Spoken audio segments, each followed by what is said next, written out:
Meu nome é Ana Clara, uma avó aposentada comum. Depois de uma vida inteira de trabalho duro, consegui juntar uma pensão modesta.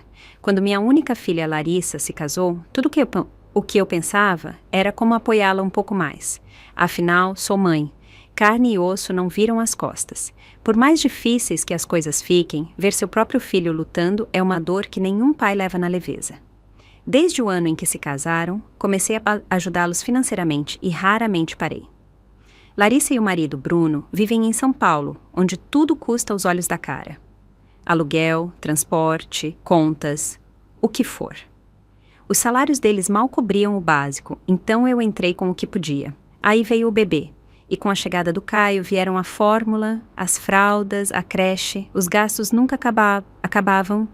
Não esperei que pedissem, ofereci todo mês, não era uma fortuna, mas era o suficiente para alimentar o Caio e manter a casa funcionando. O tempo voou. Sem perceber, o Caio já estava na idade de ir para a escola. Aquela transferência de R$ 5.000 tinha virado a parte mais rotineira do meu orçamento. Meus velhos amigos me zoavam de vez em quando, dizendo: Ana, você é uma mãe boa demais. Mandando dinheiro todo mês assim, não tá preocupada que o Bruno tá se acostumando com a mesada? Eu ria, repetindo sempre a mesma coisa. Pra que ficar contando? É minha família. Enquanto eles estiverem bem, eu fico feliz. Alguns me chamavam de desinteressada, mas nunca vi assim. Só fiz o que achava que uma mãe devia fazer. Olhando para trás, talvez eu tenha sido ingênua demais. Talvez, aos olhos deles, eu tivesse me reduzido a nada mais que um caixa eletrônico ambulante. O Natal estava chegando, os dias ficavam mais frios, mas meu coração estava quentinho. Eu tinha decidido desde o começo, esse ano ia passar as festas na casa da Larissa. Queria estar com eles.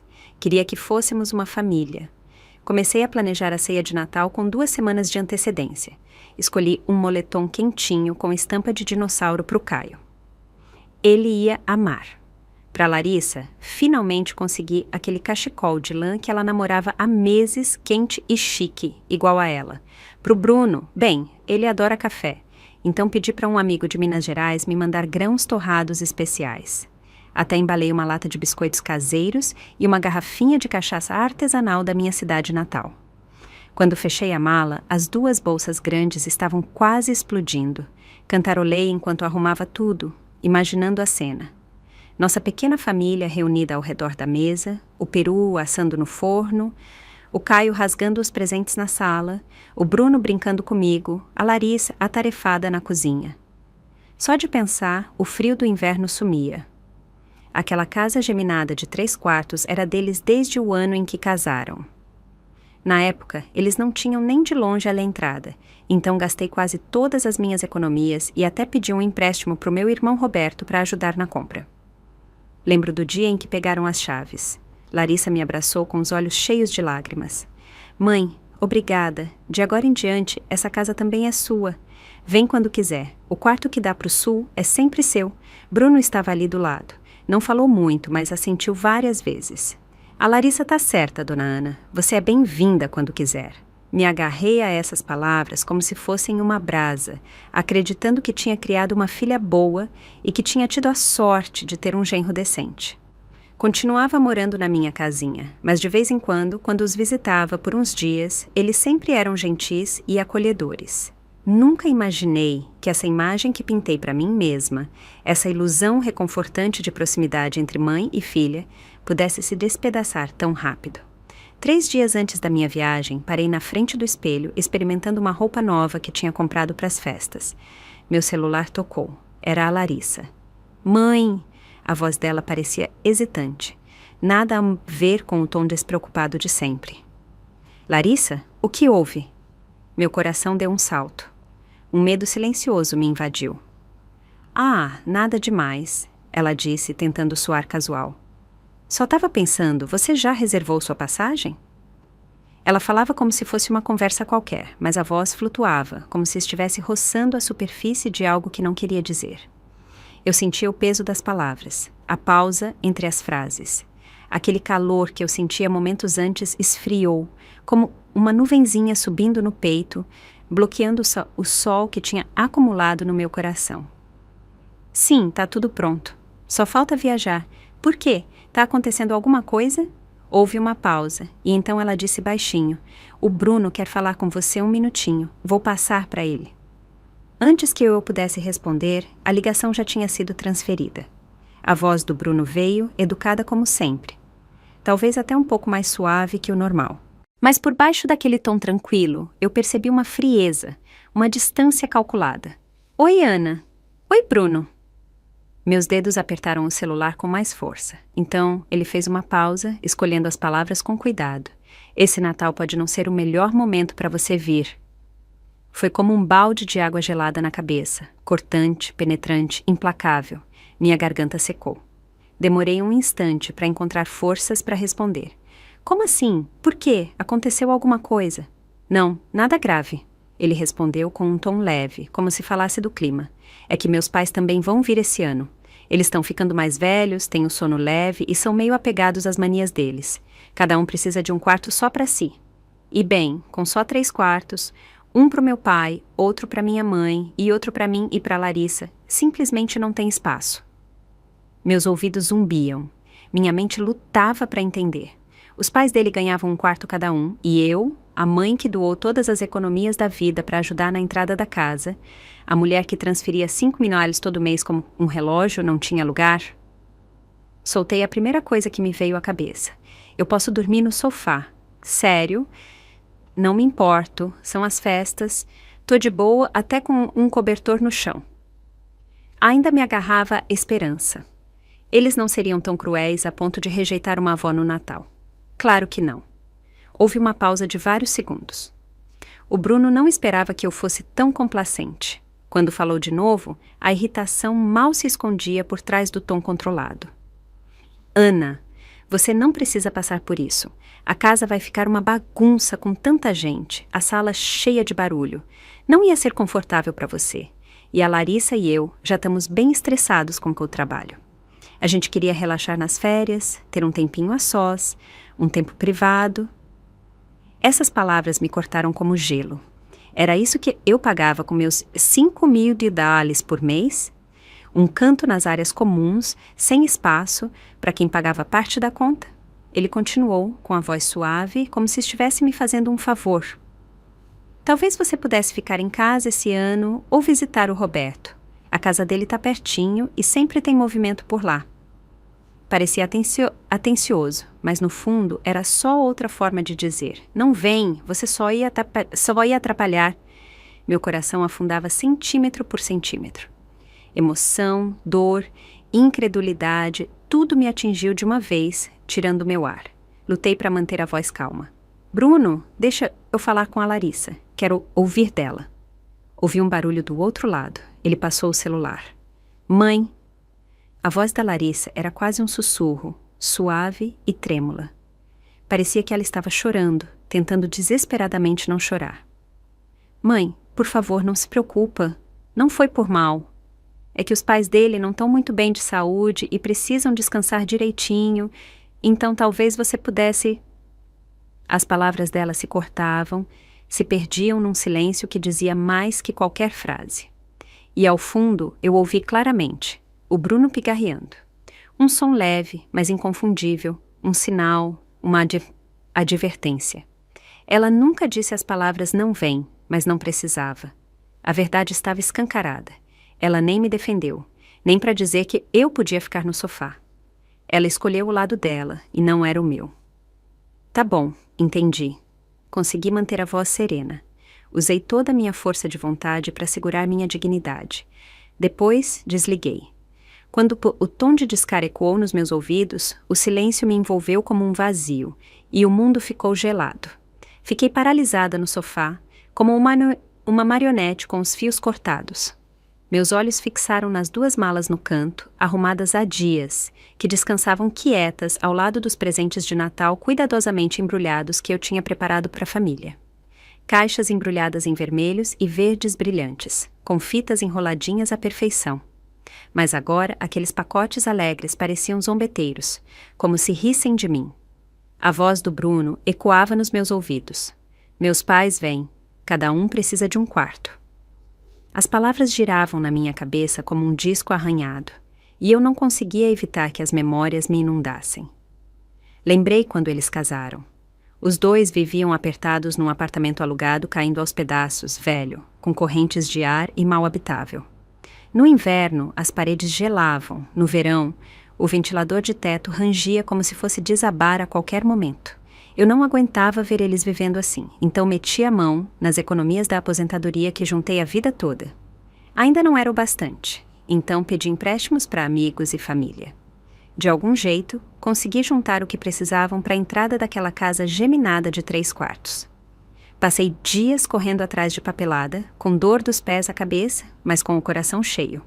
Achei que estava ajudando minha filha a construir o lar dela. Depois veio a gravidez. Os enjoos matinais da Larissa eram tão fortes que ela não segurava nada. Me mudei temporariamente para cuidar dela. Cozinhava o que ela tolerava, acompanhava quando ela não conseguia dormir, fazia massagem nas costas doloridas. Depois que o Caio nasceu, vieram as noites sem dormir. Cada vez que ele chorava, era eu quem andava em círculos pela sala, ninando ele nos braços, para que o casal jovem pudesse descansar um pouco. E durante todos esses anos, sem falta, meu celular vibrava no começo do mês. Uma mensagem do banco. 5.000 ALs transferidos direto para a conta da Larissa. Nem um centavo a mais, nem um centavo a menos. Mesmo quando eu passava aperto cortando gastos na minha própria comida, nunca falhei um mês. Dei tudo, dinheiro, tempo, energia. Nunca reclamei, nunca pedi nada em troca. Não era o suficiente? Não é isso que uma mãe deve fazer? E agora, o que eu recebo em troca é uma dispensa cuidadosamente formulada. Não tem quartos suficientes, como se eu fosse uma visita indesejada, como se tudo o que dei pudesse ser jogado fora com uma desculpa educada e uma porta fechada. Quanto mais eu pensava, menos fazia sentido. Os pais do Bruno, desde quando ficaram tão frágeis de repente, precisando de um descanso tranquilo em quartos separados? Eu lembrava muito bem. No último feriado de Tiradentes, eles estavam passeando pelo Rio de Janeiro com um grupo de turistas, comendo comida de rua, curtindo a praia, sorrindo para a câmera foto atrás de foto.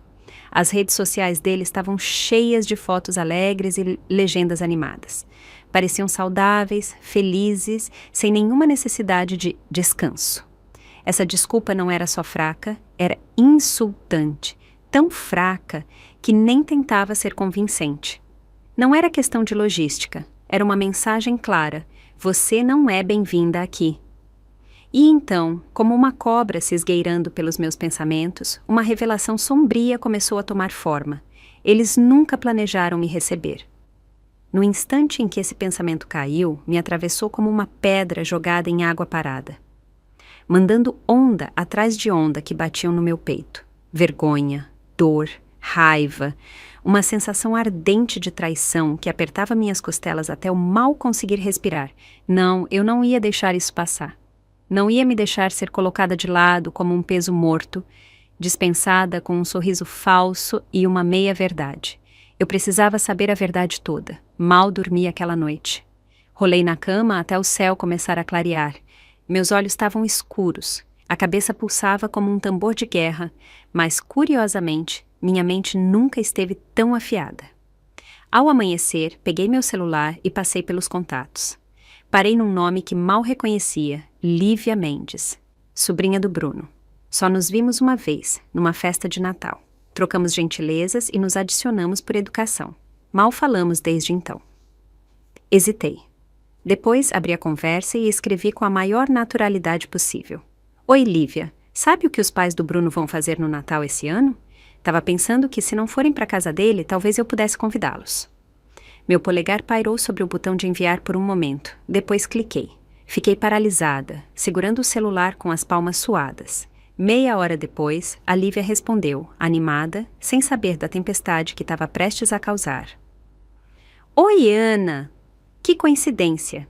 Meus tios já planejaram passar o Natal na casa do Bruno. Estão super animados. A família toda vai se reunir. Eles até reservaram uma viagem para Fernando de Noronha depois das festas. Bum! Foi como se um rojão tivesse explodido na minha cabeça, só que não iluminou o céu. Incinerou a última dúvida que eu tinha. Então era isso. Mentiras. Tudo. Do começo ao fim, Tudo era mentira.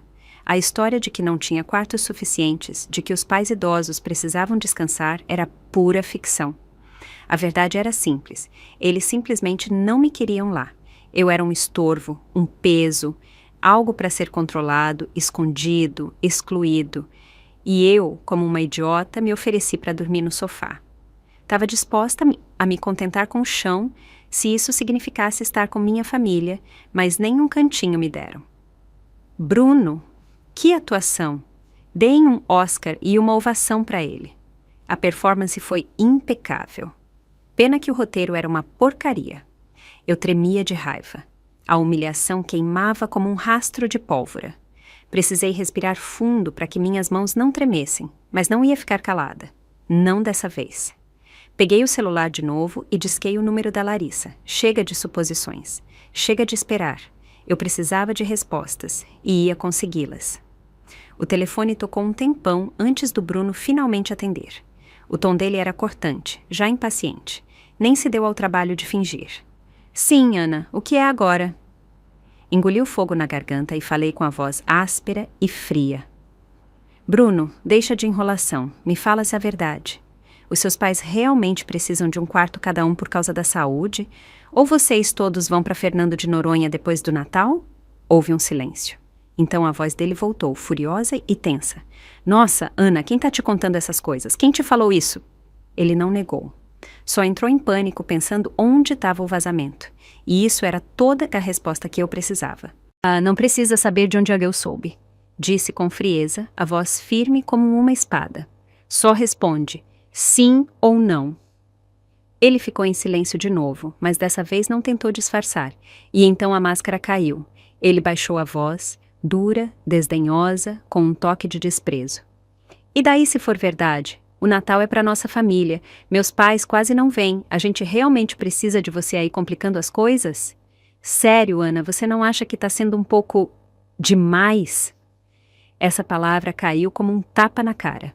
Eu tremia, as mãos apertadas, a respiração entrecortada entre raiva e angústia. Demais? Repeti, com a voz falhando de incredulidade. Bruno, eu ajudei a criar seu filho. Dei o dinheiro para vocês comprarem essa casa, mando 5 mil todo mês e eu sou a que tá demais? Ana, não distorce as coisas, ele retrucou, agora abertamente hostil. A Larissa é minha esposa. Agora a gente tem nossa própria família. Tá na hora de você parar de se meter onde não é chamada. Minha mente explodiu. Então era isso que significava se meter para ele. Minhas transferências mensais de 5 NIS, só o preço da entrada. Tolerável. E mesmo assim, eu fiquei mais tempo do que deveria. Isso era algum tipo de trabalho torto onde eu pagava para eles me deixarem vir? Onde eu tinha que comprar meu lugar com dinheiro e silêncio, sem nunca incomodar a família de verdade? De repente, vi tudo com uma clareza perfeita. A raiva me atingiu como um raio. Anos de orgulho engolido, de dor não dita, de me desdobrar pela paz. Tudo explodiu como um vulcão. Bruno, você não sente nem um pingo de vergonha? Minha voz tremia, mas rugia com um fogo que eu não sentia há anos. Quem pagou a entrada daquela casa onde você vive tão confortável? Quando você não tinha um tostão, quem gastou as economias da aposentadoria e pediu emprestado só para te ajudar? Quando a Larissa estava grávida, doente e exausta, quem estava lá todo dia cozinhando, acompanhando nas consultas, fazendo massagem nas costas dela? Quando o Caio era recém-nascido, chorando a noite toda, quem carregava ele em círculos por horas para vocês dormirem? Você diz que eu me meto? Se eu não tivesse me metido, você não teria nada disso. Houve uma pausa, e então uma risada baixa e amarga ecoou na linha, cortando como uma faca de gelo. Ana!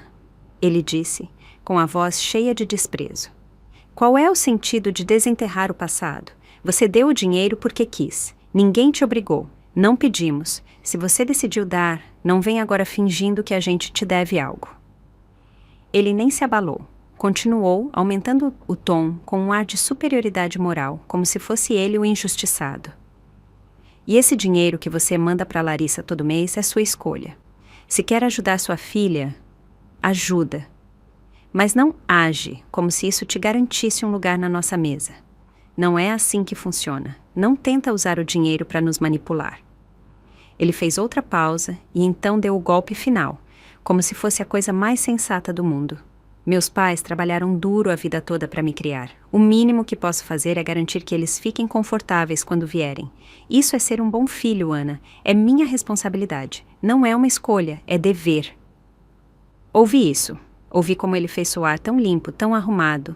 Cada sacrifício que fiz, cada real que dei, cada noite sem dormir, reduzido a nada além de uma decisão minha, despojado de significado, descartado como fiapo numa manga. Meu apoio, minha presença, nunca foram convidados, nunca bem-vindos, apenas tolerados. E agora, nem isso. Ele dizia que era natural cuidar dos pais dele, mas a mulher que ajudou a construir a vida dele do zero era um peso, uma intrusa indesejada. A hipocrisia era impressionante. O senso de direito, cegante. Eu tremia, não por falta de palavras, mas pelo peso da humilhação. A indiferença dele rastejava pela minha pele como 1000 formigas, sem deixar marca, só dor. E naquele silêncio horrível, paralisante, finalmente entendi. Não adiantava discutir. Gente como no Bruno não muda porque você implora ou razoa. Eles não ouvem, não refletem. Eles pegam e depois dizem que foi você quem quis dar. Ele nunca me agradeceu, nem uma vez, porque na cabeça dele eu não tinha dado nada que merecesse gratidão. Só fiz o que era esperado e agora, que ele não precisava mais de mim, estava me arquivando como um recibo de uma compra esquecida. Respirei fundo, segurando as lágrimas. Brigar com ele não me traria paz. Se muito, só tiraria o pouco de dignidade que me restava. A verdadeira questão não era o Bruno. Nunca foi. A questão era a Larissa, minha filha. No que ela acreditava? Qual era a posição dela nisso tudo? E por que, quando eu mais precisei, ela ficou em silêncio? Depois de desligar com o Bruno, fiquei olhando o nome da Larissa na tela do celular por um tempão, meu dedo pairando, tremendo levemente, até que finalmente cliquei para abrir uma nova mensagem. Respirei fundo, tentando manter a calma, a firmeza, mesmo estando destroçada por dentro. Não queria ser eu a quebrar o laço de mãe e filha que ainda nos restava. Larissa, acabei de falar com o Bruno. Tô muito magoada, sei que a vida não tá fácil para vocês dois. E nunca quis ser um peso, mas o que não entendo é porque ninguém me falou a verdade. Não sou irracional. Só quero que você seja honesta comigo, pelo menos uma vez. Só quero saber o que eu realmente significo para você. Apertei enviar. Depois esperei. A casa estava dolorosamente silenciosa, tão quieta que eu ouvia cada tic-tac do relógio na parede, cada respiração rasa que eu dava. Meu coração batia alto nos ouvidos. Os minutos passavam devagar, um atrás do outro. A tela continuava escura. Esperei tanto que quase me convenci de que ela não ia responder. E então, finalmente, meu celular vibrou. A Larissa respondeu, só algumas linhas, mas cortaram como uma lâmina cega, rasgando meu peito devagar, centímetro por centímetro, arrancando os últimos pedaços de esperança que me restavam. Mãe, por favor, não se preocupa. O Bruno foi meio grosso, eu sei, mas não quis te magoar. Só tá tentando facilitar para os pais dele, eles não vêm muito. Ultimamente tá tudo muito complicado. A hipoteca, as parcelas do carro, a escola do Caio, tudo se acumula. A pressão tá grande. Por favor, não torna isso mais difícil. Fique em casa, curte as festas, tá? Te visito depois do ano novo, prometo. O mesmo tom familiar, a mesma tristeza evasiva. Ela não negou o que aconteceu, mas também não assumiu. Nenhum mãe, me desculpa. Nenhum, você não merecia isso. Só uma culpa vaga embrulhada em desculpas moles. Uma tentativa passiva de suavizar as coisas, deixando as feridas de verdade intactas. Ela não me defendeu, nem reconheceu o quanto me machucaram. Em vez disso, se colocou no meio, dividida entre lealdades, sobrecarregada pela pressão, como se ela fosse a vítima e eu, a pessoa que dificultava tudo.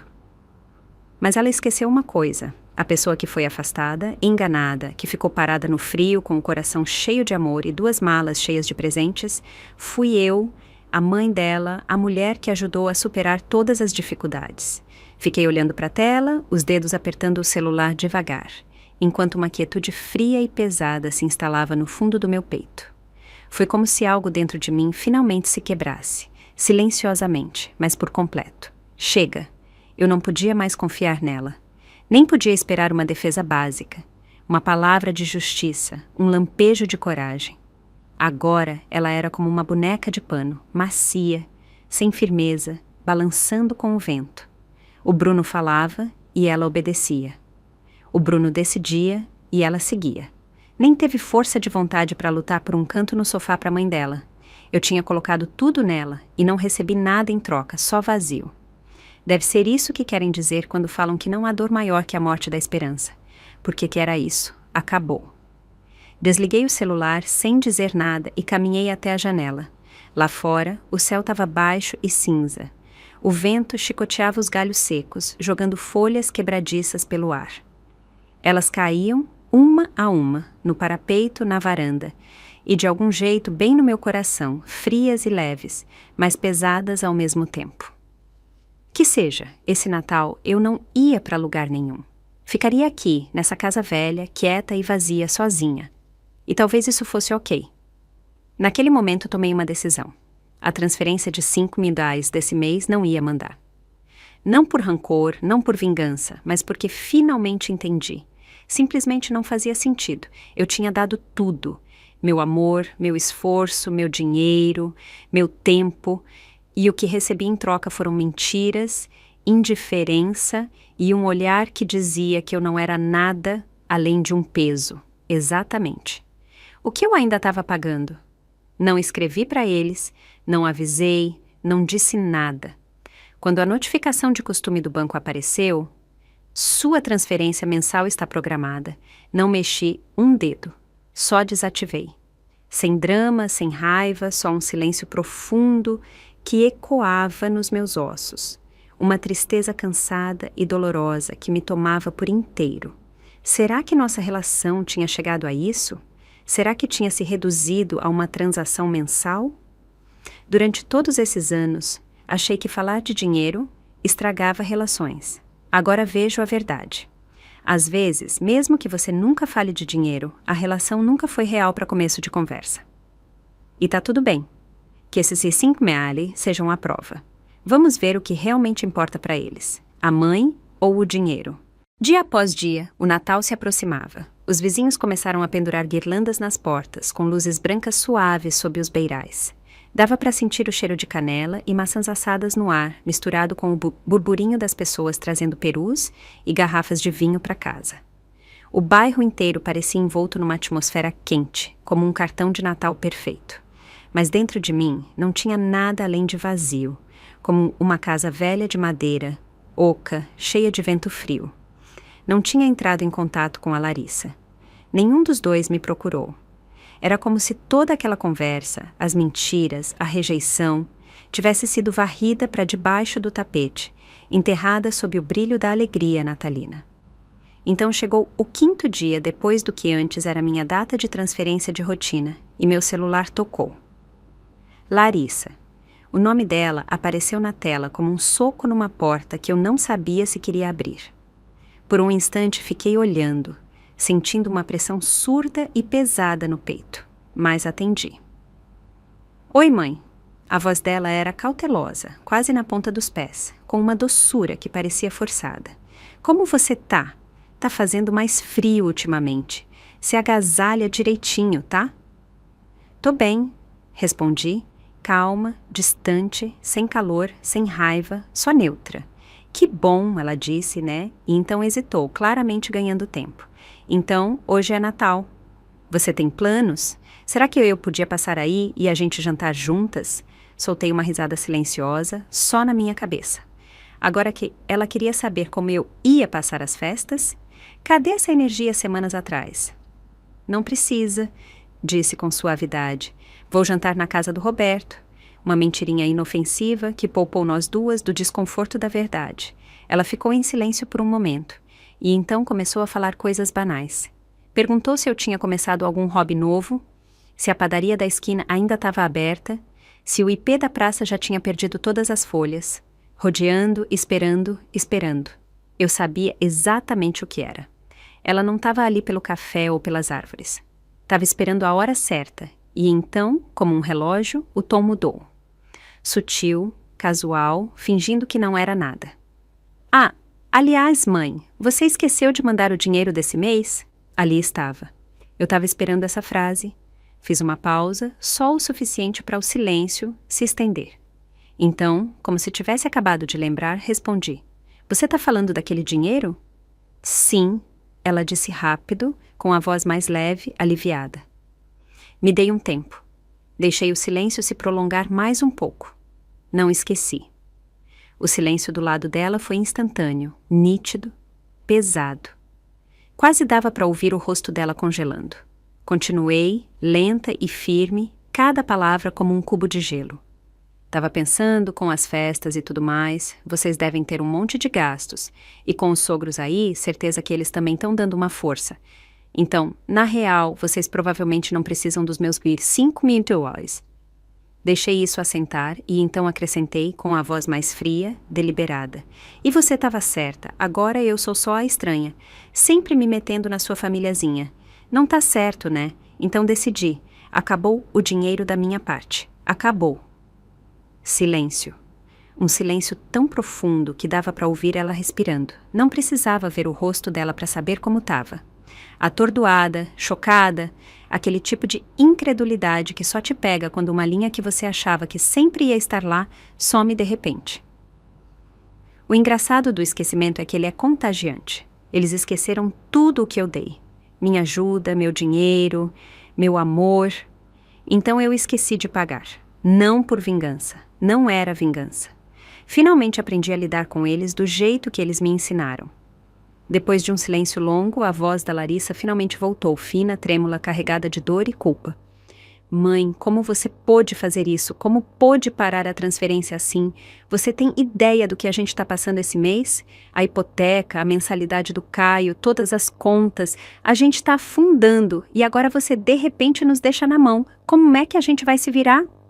E assim, sem mais nem menos, a última brasa de carinho que eu ainda tinha por ela, frágil e piscando, esfriou. Ela lembrou da hipoteca, das contas, de como estava difícil para ela, mas esqueceu. Esqueceu quem gastou uma vida inteira de economias da aposentadoria para ajudar a comprar aquela casa. Esqueceu quem andava em círculos na escuridão com um bebê chorando para ela dormir. Esqueceu os $5.000 que eu mandava todo mês, faça chuva ou faça sol. Ela lembrava de tudo, menos de mim. E naquele momento, finalmente vi claro. Algumas relações não acabam com uma briga só, não desmoronam com uma discussão. Elas apodrecem devagar, pedaço por pedaço, pela negligência, pelo silêncio, pela violência quieta de ser rejeitada uma e outra vez. Eu não mudei. Eles me largaram há muito tempo. Antes que eu pudesse responder, outra voz explodiu do outro lado. O Bruno, alto, cheio de raiva. Ana, que porra é essa? Agora ele gritava, completamente descontrolado. Você tá usando o dinheiro para nos manipular. A Larissa é minha esposa e você tem que ajudar ela. Agora você nos deixa na mão para fazer ela sofrer junto comigo? Então era isso, o Bruno desmoronando. O mesmo cara que há pouco me disse para parar de interferir, agora gritava no telefone porque os cheques pararam de chegar. Engraçado. Aquela independência que ele tanto alardeava não durou muito sem meu dinheiro. Segurei o celular com firmeza e soltei uma risada suave, amarga. Manipular vocês? Repeti com a voz fria e seca. Como exatamente eu estou manipulando? Eu dei esse dinheiro porque quis e agora não quero mais. Não é essa a liberdade que você sempre quis? Fiz uma pausa para dar efeito e acrescentei com a precisão de vidro e a frieza de gelo. Aliás, você é um bom filho para os seus pais, né? Já que eles vão passar as festas com vocês, certeza que vão adorar ajudar com as contas. Afinal, você não para de dizer que essa é a sua casa. Não ia querer continuar sobrecarregando uma estranha como eu. Silêncio. E então, ele perdeu tudo de vez. Sua Ana Clara, não ousa fingir que é uma mártir. A entrada que você deu, meus pais pagaram as reformas. Você acha que é uma salvadora? As palavras dele agora vinham rápidas, venenosas, uma atrás da outra, ficando mais feias a cada segundo. Você só queria nos controlar e agora tá nos ferrando pra gente voltar rastejando. Sabe de uma coisa? Não vai rolar. Não precisamos do seu dinheiro nojento. Tá me ouvindo? Agora ele gritava sem controle, cuspindo raiva e palavrões como balas. Sim, Bruno, tô ouvindo. Para, Bruno, por favor, para. A Larissa, entrecortada por lágrimas, tentou interromper, mas foi em vão. Ele estava descontrolado, afundando numa birra cada vez mais profunda, alheio ao estrago que estava causando. Não disse nada. Não desliguei. Só escutei. Escutei como se estivesse vendo a vida de um estranho desmoronar por uma fresta na parede. As palavras dele eram feias, brutais, como facas, mas, estranhamente, não me cortavam mais, porque eu não sentia mais. Estava anestesiada, não porque não doesse, mas porque a dor tinha esgotado minha capacidade de sentir. Era como se eu flutuasse fora de mim, observando de longe uma cena triste e ridícula. Um homem adulto gritando no telefone, uma mulher chorando ao fundo e uma senhora, eu, finalmente percebendo que alguns finais não são feitos de fogo e fúria. São feitos de silêncio, clareza e uma porta que se fecha quietinha atrás de você. Quanto mais o Bruno esbravejava, mais claro ficava tudo. O ataque de insultos, tão altos e grosseiros, era como uma faca enferrujada e cega. E ainda assim, de algum jeito, cortou o último fio ao qual eu me segurava. O último fio de esperança que eu tinha por essa família, pela Larissa, pela fantasia de um laço sagrado e inquebrável entre mãe e filha. Por muito tempo, tive medo do confronto, medo dos silêncios desconfortáveis, medo de que falar demais pudesse estragar a relação. Mas agora, depois de ser arrastada de cara no chão pela mesma gente por quem eu teria caminhado sobre brasas, percebi uma coisa: quando a fachada quebra, fica mais fácil respirar. Pelo menos eu não precisava mais atuar na farsa, fingindo que éramos a imagem de uma família amorosa e grata, que eu era a mãe generosa e eles, os filhos leais. A voz do Bruno finalmente começou a falhar. Tantos gritos o deixaram sem fôlego. O único som que restava na linha era a respiração dele, pesada e furiosa. Esperei um momento antes de falar, calma, firme, fria como água parada. Terminou? Silêncio. Como se ele não esperasse que eu soasse tão tranquila. Soltei um suspiro leve. Não estava cansada, só farta. Bruno, você me disse uma coisa antes. Disse que você e a Larissa são uma família independente e que eu não devia interferir. Tá bem, respeito isso. A partir de agora, não vou interferir nunca mais. Fiz uma pausa, deixei isso pesar. Já que acham que eu estava usando o dinheiro para controlar vocês, deixa eu simplificar. Não vai ter mais dinheiro. Não vou dar nenhum centavo, sem mal-entendidos, sem condições. De agora em diante, me retiro da vida de vocês para sempre. Não gritei, não chorei, nem hesitei. E talvez por isso as palavras cortaram mais fundo, porque não vieram com raiva. Vieram de algo mais frio, mais forte, definitivo. Acrescentei uma última coisa, com a voz tão calma quanto antes. Não se preocupa, vocês não vão mais receber uma ligação minha. Não vou mais atrapalhar a sua famíliazinha. Finalmente a voz da Larissa se intrometeu, em pânico, trêmula. Mãe, por favor, não fala assim. Ele não quis dizer isso, só tá nervoso. Não era isso que ele queria. Soltei uma risada suave, triste. Querida, não me importa o que ele quis dizer. O que importa é o que ele disse. E mais importante, você ouviu cada palavra e não o parou. Ela ficou paralisada. Dava para sentir. A culpa subindo pela garganta. Eu só... A voz dela falhou. Pequena, lamentosa. Mãe, tá sendo muito difícil. Eu sei que tá difícil, Larissa, disse com suavidade. Mas para mim também. Você estava tão ocupada sentindo pena de si mesma, presa no meio, que nunca parou para pensar como é estar completamente sozinha no Natal, sentada numa casa silenciosa, com 2 malas fechadas e ninguém voltando. Você sempre entendeu, só nunca se levantou.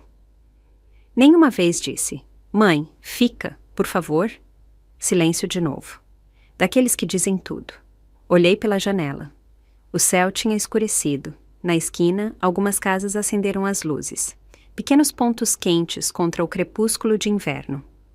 O vidro me devolveu meu reflexo. Calmo, estranho, desperto. Tá bem? disse finalmente, baixo, mas firme. Aproveita suas festas, não liga de novo. Tô bem, de verdade, não precisam se preocupar comigo. E com isso, desliguei. Desliguei o celular e o coloquei de cara para baixo na mesa, e pela primeira vez em muito, muito tempo, não senti nada além de paz. Os dias seguintes foram tranquilos. Lá fora, o mundo girava para o Natal. Os vizinhos enfeitavam as varandas com luzes piscantes. Risadas ecoavam pelo quarteirão, enquanto as crianças corriam pelas calçadas com patinetes, e as portas das casas ganhavam guirlandas de azevinho, estrelas douradas e laços vermelhos brilhantes. Mas minha casa ficou quieta. Não pendurei guirlanda, não coloquei luzes. Em vez disso, escrevi 3 palavras simples no capacho da entrada: deixa a neve cair. Houve 2 batidas na minha porta aquela semana. A primeira foi da dona Joana, a vizinha idosa do outro lado do corredor. Ela chegou com uma lata de biscoitos de especiarias caseiros, e sua habitual calorosidade atravessava até a madeira que nos separava. Falava sem parar pela porta sobre a filha que veio de avião de Florianópolis, o neto que veio junto, e a família toda reunida na sala cantando músicas natalinas. Escutei, apoiada silenciosamente no batente, ouvindo os passos dela se afastarem pelo corredor sem nem abrir a porta. Não era que eu não quisesse vê-la. Só não estava a fim de fingir, sorrir, conversar fiado. Mais tarde, naquela noite, abri o armário do quartinho e comecei a mexer em caixas que não tocava há anos. Lá dentro estavam coisas que guardei, mas tentava não pensar. O convite de casamento da Larissa, ainda no envelope, um cartão do Caio pintado à mão, manchado de glitter, e um ursinho de pelúcia velho, com metade do pelo caindo. Me agachei ali, olhando tudo devagar. Quando meus dedos tocaram uma foto, parei. Era um retrato de família tirado 6 natais atrás, na sala deles. O Caio tinha acabado de nascer. Eu usava um avental, o cabelo preso de qualquer jeito, as bochechas vermelhas do calor da cozinha. Segurava ele nos braços, ele dormindo profundamente, o rostinho corado de calor e segurança. Naquele momento, achei que isso era felicidade, que aquela cozinha, aquele barulho, aquela família era o futuro que eu tinha ajudado a construir. Não joguei a foto fora. Guardei no fundo da caixa e fechei a tampa. Não descartei, só selei. Os dias passaram. Nenhuma ligação da Larissa. Eu sabia que ela esperava que eu cedesse primeiro, mas não cedi. Não porque não me importasse, mas porque finalmente entendi que se importar não é o mesmo que se render. Eu tinha carregado o mundo deles nas costas por anos. Ajudei a construir a famíliazinha deles só para me dizerem que eu não fazia parte. Dei dinheiro, tempo, dignidade, e eles só viam alguém se metendo. Pois bem, que vejam como é a vida sem a pessoa que tanto incomoda. Soube por fofocas do que estava acontecendo. O temperamento explosivo do Bruno. Ele já tinha passado por 3 empregos nos últimos anos, e em todos culpava a política da empresa, em vez de assumir responsabilidade. Insistia que a Larissa ficasse em casa, dizia que podia sustentá-la, mas a realidade era outra. A hipoteca estava atrasada. 2 meses sem pagar. Venderam o carro e trocaram por um modelo velho, caindo aos pedaços, com o painel rachado. E quando o Bruno bateu a porta com tanta força que fez o prédio tremer, os vizinhos acharam que era briga doméstica e chamaram a polícia. Descobri isso segurando uma xícara de café. A borda da xícara bateu na bancada e lascou. Fiquei olhando, imóvel. Depois, peguei o pedaço quebrado e joguei no lixo. Talvez um pouco de dor seja o que precisa. Murmurei. Aquela semana comecei a reconstruir, devagar e na prática. Acordava às 6 horas. Cozinha arrumada, uma xícara de café com torrada. Depois, anotava 3 tarefas simples para o dia. Lavar roupa, consertar a colcha gasta da entrada, testar uma receita nova de biscoito de manteiga com pera e cravo, respondi o e-mail da Júlia. Ela perguntou se eu toparia dar uma aula de costura no centro comunitário uma vez por semana. Adoraria ajudar, escrevi. Quando falamos por telefone, ela parecia animada. Significa muito, Ana. Todo mundo quer aprender, mas ninguém quer ensinar. Sorri. É o que sei fazer de melhor. Se for útil para alguém, faço com prazer. A gente precisa de você, ela disse. Você não tem ideia do quanto. E de algum jeito, isso mexeu comigo, algo pequeno, mas real. Aconchegou uma parte de mim que eu achava que estava congelada para sempre. Porque talvez eu não fosse inútil, talvez precisassem de mim. Só não eles. Naquela noite, tirei o cachecol que a Larissa tinha deixado na minha casa, um que eu tinha tricotado para ela 2 invernos atrás, ponto por ponto. O fio tinha desbotado com o tempo. As bordas estavam desfiadas. Sentei no sofá com uma agulha de crochê na mão, remendando devagar. E enquanto meus dedos se moviam, meus pensamentos também, silenciosos, sem querer. Eu estava aquecida, com roupa de sobra. O Bruno ainda estava com raiva. Não mandava dinheiro há semanas, mas isso não significava que eu tinha parado de me importar. Eu tinha parado de confundir cuidado com obrigação. Finalmente estava aprendendo que amor não precisa vir às custas da autodestruição. Arrumei o quarto de hóspedes, coloquei lençóis de flanela limpos na cama, estendi o cobertor elétrico. Até deixei uma caixinha de biscoitos de morango, os favoritos dela, na mesinha de cabeceira. Não porque esperasse que ela voltasse, mas porque, se um dia o peso de tudo ficasse grande demais, se ela não tivesse para onde ir, eu queria que ela soubesse. Ainda tinha uma luz acesa ali aqui.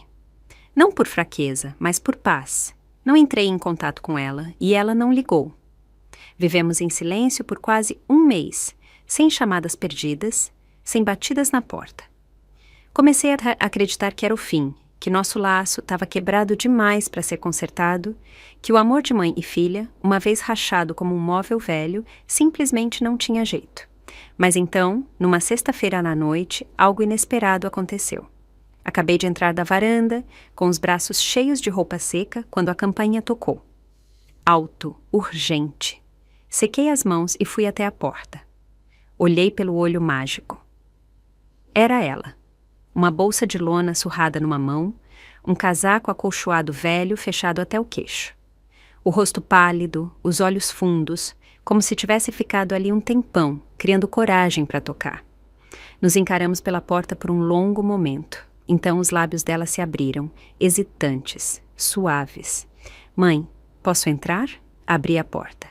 Ela estava parada logo além da soleira, parecendo mais uma menina perdida que uma mulher adulta com família. Me afastei. Nem um bem-vinda, nem um quer um chá? Ela entrou devagar, sem tirar o casaco. Os olhos vermelhos, um cansaço que eu nunca tinha visto pesando nela. Mãe, a voz rouca, tremendo por algo que eu não conseguia identificar. Eu não aguento mais. Achei que conseguia, mas não consigo. Não chorou. Só ficou ali, cabisbaixa, esfregando a alça da bolsa com os dedos, como se procurasse palavras enterradas ali dentro. Em casa, ela engoliu em seco. O Bruno perdeu o emprego, dessa vez sem indenização. Os cartões de crédito estão estourados. A hipoteca está atrasada de novo e dessa vez a gente não consegue pagar. Não disse nada, nem um suspiro, nem surpresa. Eu esperava isso muito antes dela. Aquele dia que você não atendeu o telefone, eu soube que não queria mais saber de mim. A voz dela baixou ainda mais. Depois disso, tentei ligar de novo, mas não consegui, não aguentava e agora não sei com quem mais falar. Ela pigarreou, como se engolisse um caco de vidro. Não vim te pedir dinheiro. Sei que você tá de saco cheio de mim. É que não sei para onde mais ir, não sabia quem mais ia me ouvir. Não me apressei em responder. Em vez disso, me recostei no sofá e guardei o fio meio remendado na cesta. Olhei para ela com aquela calma que só o tempo e a dor conseguem moldar. Então, querida, se tem algo para dizer, vem sentar. A gente tem tempo. Ela hesitou. Depois se aproximou e sentou na ponta do sofá, como uma ré, esperando o veredicto. Parecia tão pequena, tão insegura, tão distante da menina que um dia segurei nos braços. Mas ela estava aqui, e por agora, isso bastava. A casa estava tão silenciosa que dava para ouvir o leve roçar da unha dela contra o tecido do sofá. Então, com uma voz pouco mais alta que um sussurro, ela disse: Mãe, me separei do Bruno. Quando perguntei na semana passada, ele hesitou, jogou um prato no chão e o estilhaçou. Disse: Você e sua mãe são um peso morto. E depois deixou um acordo de divórcio na mesa. Ela respirou fundo e continuou. A verdade é que começou no dia que você parou de mandar o dinheiro. Ele ficou furioso. Disse que você tinha virado as costas pra gente, que a única coisa que sua família trouxe pro nosso casamento foi a entrada. Todo o resto, as reformas, foram os pais dele, como se isso fizesse deles santos. A voz dela rachou, com algo agudo e amargo. Mas eu lembro, mãe, lembro quem segurou minha mão em cada consulta médica, quem estava lá quando dei à luz. Era você. Você que andava pelo apartamento a noite toda com o Caio. Você que cozinhava, limpava, me carregava quando eu mal conseguia ficar de pé. Ela fez uma pausa e quando falou de novo, a voz tremia. Eu sabia de tudo isso, só que estava com muito medo de arrumar confusão. Achei que, se ficasse quieta, se evitasse briga, talvez o casamento segurasse. Assenti. Ela limpou o nariz com a manga e disse: tudo começou a sair de casa. Todo dia ele estava mais nervoso. Na noite que o Caio teve febre, liguei pedindo ajuda. Sabe o que ele disse? Problema seu. Ela baixou o olhar, os olhos cheios de lágrimas de novo. Não aguentei mais. Tentei, juro, mãe, tentei. E então vieram as lágrimas. Não suaves, não silenciosas, mas ásperas, cruas. Vergonha, medo, culpa, tudo desabando de uma vez. Mãe, me desculpa, sussurrou. Não te defendi, não disse uma palavra, e agora sei. Você não estava com raiva de mim, estava magoada. Eu também sou mãe agora, acrescentou com a voz rouca, e finalmente entendi. Não respondi de cara. Fiquei ali, vendo ela desmoronar. Depois me levantei e fui para a cozinha. Voltei com um copo d'água. Toma, disse com suavidade. Bebe um pouco, respira. Ela pegou. As mãos tremiam quando o copo tocou os lábios. Não estava com raiva, disse, sentando de novo. Estava cansada de um jeito que não sabia explicar. Ela me olhou, os olhos cheios de arrependimento, as lágrimas caindo livres. Você dizia, mãe, é sua rede de segurança, falei baixo. Mas com o tempo, essa rede parou de ser um conforto e virou um caixa eletrônico. Ninguém me perguntou se eu estava bem, só perguntaram se eu continuava dando. Cada palavra era quieta, mais certeira. Te deixei entrar hoje porque você é minha filha. Isso nunca muda. Ela assentiu com força, enxugando as bochechas. Mas a dor que você me causou não some de uma hora para outra. Olhei nos olhos dela. Vai levar tempo. Vamos ter que reconstruir. Ela chorou de novo, dessa vez soluçando, mas com algo diferente por trás das lágrimas. Uma espécie de compreensão, uma espécie de alívio. Mãe, não quero que você viva assim, cansada e sozinha. Vou dar um jeito. Vou arrumar um emprego. Não vou mais depender de você como antes. E então ela me abraçou, desabou nos meus braços e se agarrou a mim como quando era pequena, quando um pesadelo ou um joelho ralado eram o pior do mundo. Mãe, te amo. Só estava com tanto medo que não consegui me segurar. Eu a abracei, acariciei as costas dela com suavidade e sussurrei. Tá tudo bem desmoronar às vezes, mas você não pode passar a vida usando alguém como muleta, entendeu? Ela assentiu contra meu ombro, tensa, em silêncio. Não disse mais nada. Deixei ela chorar. Depois, devagar, me levantei e voltei para a cozinha. Peguei o pote de mel, coloquei a chaleira no fogo e comecei a preparar um chá quente para ela. Lá fora, o vento uivava, chicoteando os galhos secos. Mas dentro, finalmente tinha um brilho de calor, uma luz que não acendia há muito, muito tempo. A Larissa ficou na minha casa por 3 dias. Não se mudou de vez, só ficou temporariamente. Foi como ela disse e eu não discuti. Não trouxe muita coisa, só uma bolsa de ombro pequena, mal arrumada, nem com uma troca de roupa completa. Arrumei um pijama limpo e achei um cachecol velho que tricotei para ela anos atrás, aquele que ela amava quando criança. Depois jogou fora, disse que a cor era feia e guardou numa gaveta. Nunca joguei fora. Na primeira noite, ela não falou muito. Comeu em silêncio, olhando para o prato. Nem mencionou o Caio. Depois do jantar, preparei uma chaleira e coloquei uma colher extra de mel. Ela sentou encolhida na ponta do sofá, abraçando a xícara como se fosse a única coisa que a mantinha de pé.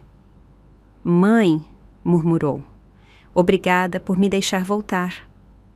Olhei para o rosto dela, mais magro do que eu lembrava, com olheiras. Assenti. Sou sua mãe, não sua locadora.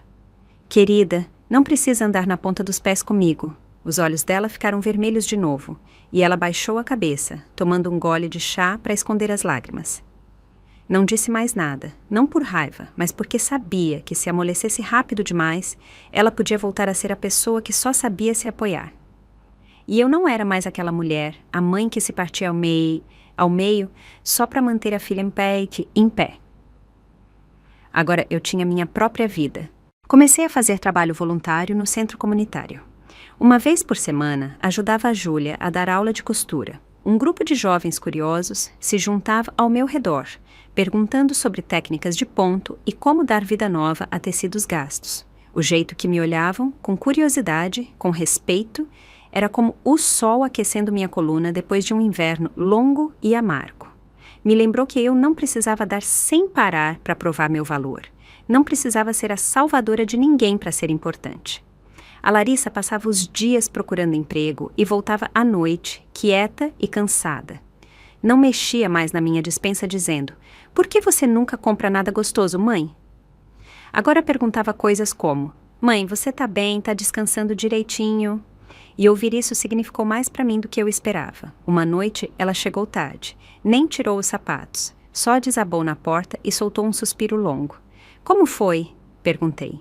Ela balançou a cabeça. "Mandei uns 7, 8 currículos. 2 lugares me chamaram para entrevista, mas disseram que a concorrência tá grande. Tô na espera."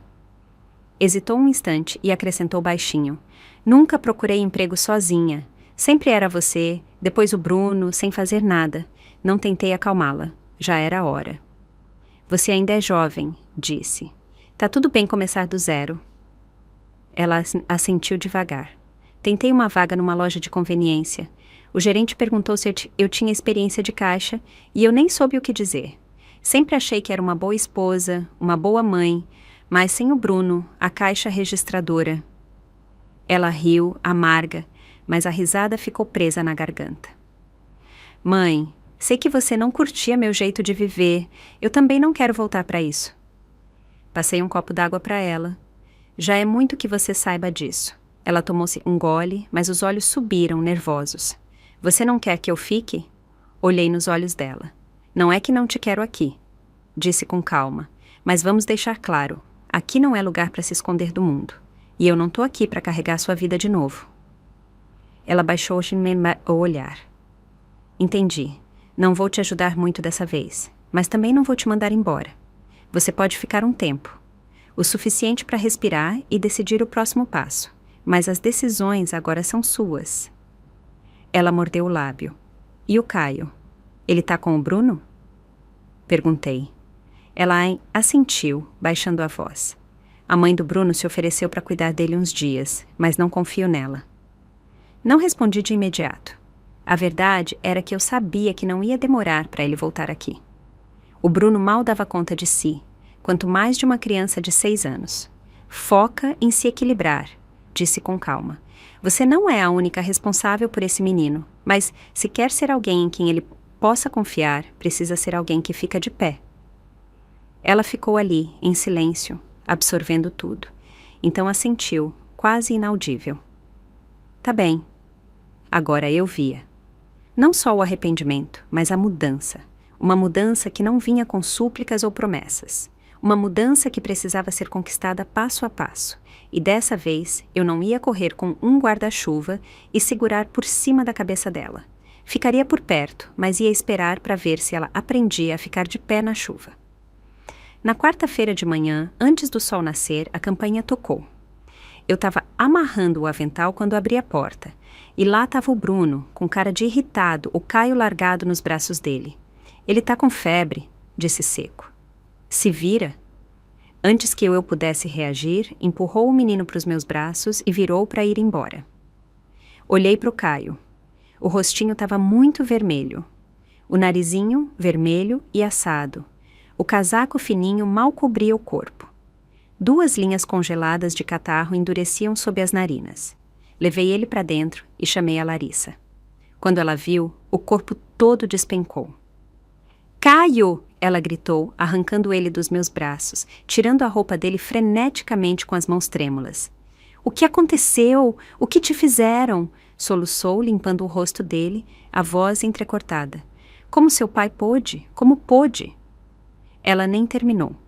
As palavras viraram lágrimas. Não tentei consolar. Fui para a cozinha. Fervi água, achei os adesivos para febre, peguei o remédio infantil que sempre guardava por precaução. O Caio estava largado nos braços dela, os olhos mal abertos. Mãe, gemeu.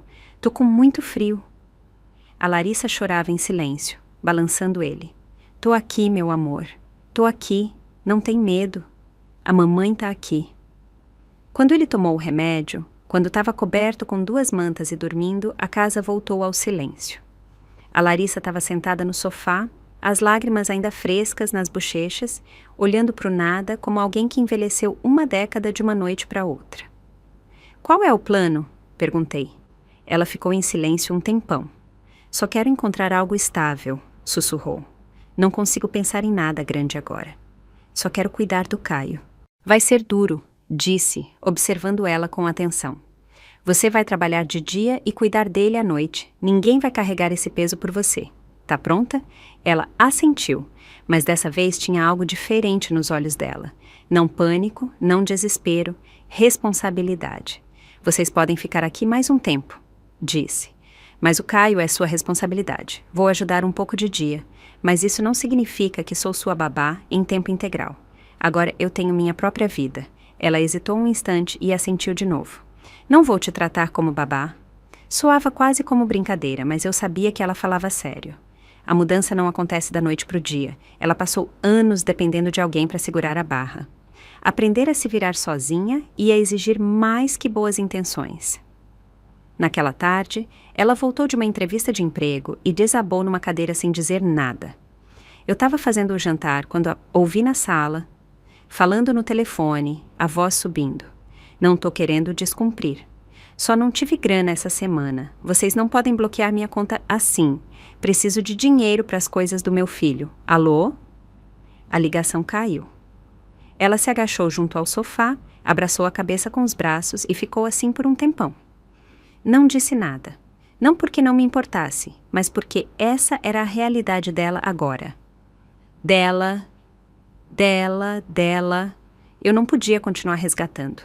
Não ia deixar ela me puxar para o fundo enquanto tentava se manter na superfície. No jantar ela mal falou. Não forcei. Depois de limpar a mesa, ela ficou do meu lado secando os pratos. Quieta, pensativa. Então do nada perguntou. Mãe, eu sempre fui tão egoísta assim? Fez uma pausa, depois acrescentou. Faz tempo que você queria cortar comigo. Olhei para ela. Não era querer cortar, disse. Era precisar. O amor não é um salário que você tem direito. Não é automático. É algo que a gente dá um para o outro com respeito, com limites. Não é só precisar de algo e esperar que a outra pessoa entregue. Os olhos dela se encheram de lágrimas. Sequei as mãos e me aproximei. Larissa, essa é sua segunda chance. Você vai errar, vai cair, mas não pode continuar esperando que os outros consertem. Um dia, quando você finalmente ficar de pé, vai olhar para trás e agradecer que eu não te mimei. Vai agradecer que finalmente parei de te segurar toda vez. Ela mordeu o lábio e assentiu. Mãe, obrigada por ainda me acolher. Dei um leve sorriso. Não te acolhi. Tô só te conhecendo de novo. Ela riu entre lágrimas e eu não consegui evitar sorrir também. E naquele momento, senti. O espaço entre nós, antes cheio de ressentimento, silêncio e dor, tinha mudado. Não sumiu, amoleceu. Não íamos voltar a ser o que éramos. Estávamos começando algo novo, uma relação que não se baseava mais no desequilíbrio, mas no crescimento mútuo. Respeito mútuo. Coloquei uma tigela de sopa quente na frente dela e disse: Come, amanhã tem outra entrevista. Não dá para negociar com a barriga vazia. Ela riu, enxugando o rosto, ainda sorrindo. Tá bem, mãe, vou fazer isso. E dessa vez acreditei nela. Na manhã em que a febre do Caio finalmente cedeu, a luz do sol entrou pelas cortinas e caiu nas bochechas dele. Ele abriu os olhos, piscou e me olhou com um sorriso. Bom dia, vovó. Sussurrou, a voz ainda rouca, mas os olhos claros e brilhantes, como se nada tivesse acontecido. Estendi a mão e toquei a testa dele. O calor tinha sumido, só restava uma tepidez suave, delicada. Finalmente, a paz. Na cozinha, a Larissa fazia um mingau de aveia.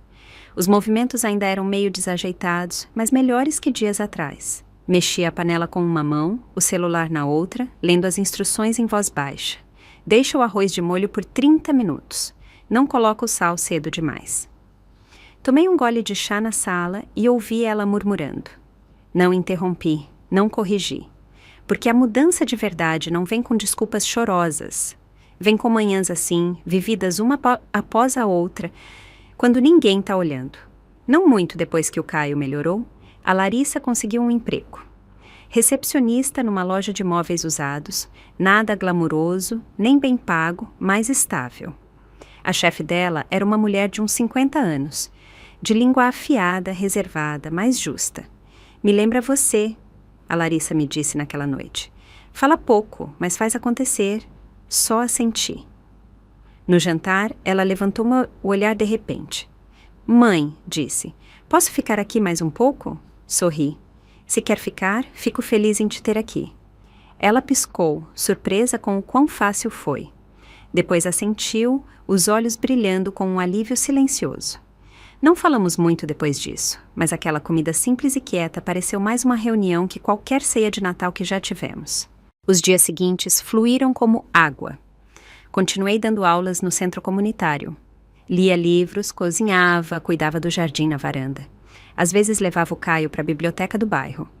Ultimamente ele curtia quebra-cabeças e desenhar. Cada vez que terminava um desenho, vinha correndo, sem fôlego de orgulho.